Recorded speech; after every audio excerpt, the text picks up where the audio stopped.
Hello, this is Anthony Zoller. Welcome to Fridays 5. Today I'm going to be talking about 5 things California employers need to understand about employment practices liability insurance, also known as EPLI.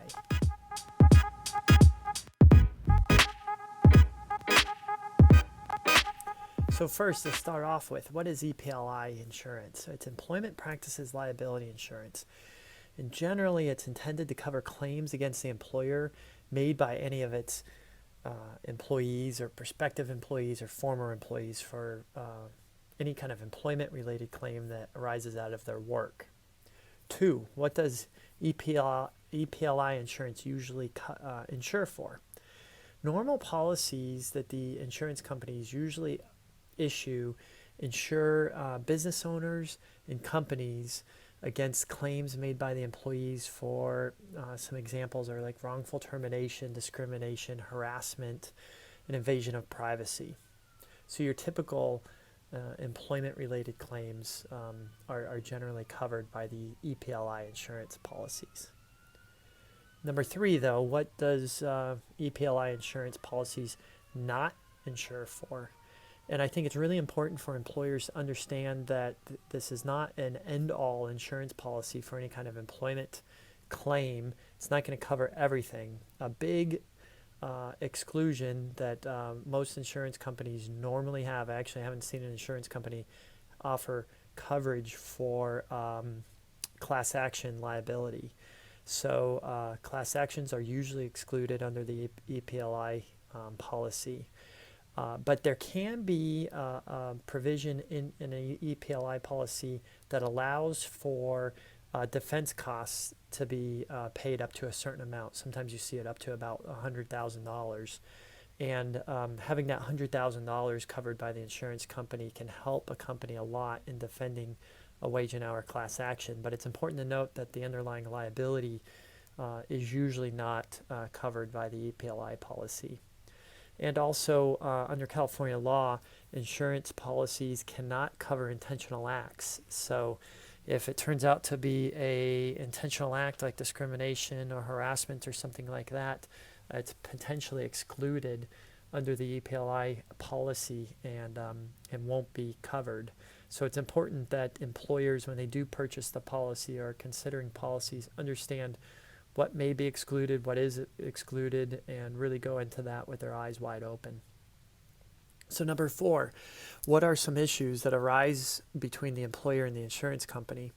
I definitely recommend that employers go in with some advice from outside parties when they're entering into an EPLI policy.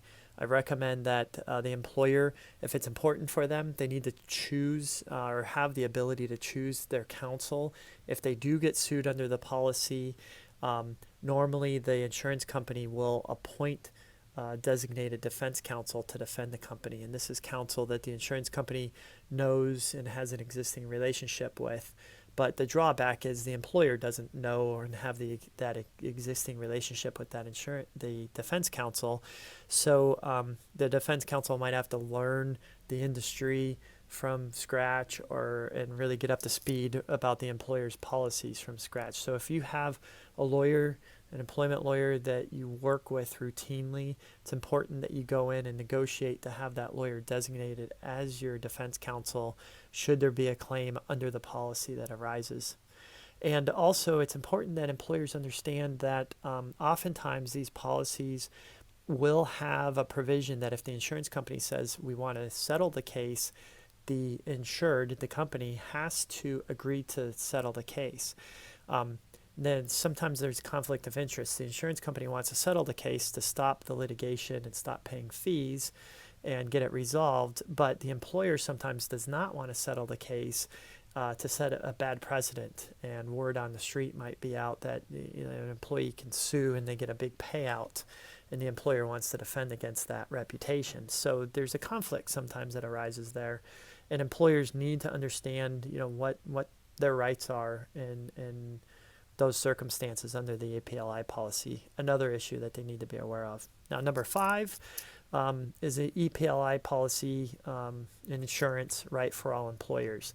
Now, obviously, like most questions or most California policies and issues, it's not right for all employers. But it can be good for some employers, but it's definitely something that an employer shouldn't just go into blindly. They need to do their homework, talk with experienced insurance counsel or insurance brokers to get the best insurance and really understand what they're buying when they buy the insurance policy.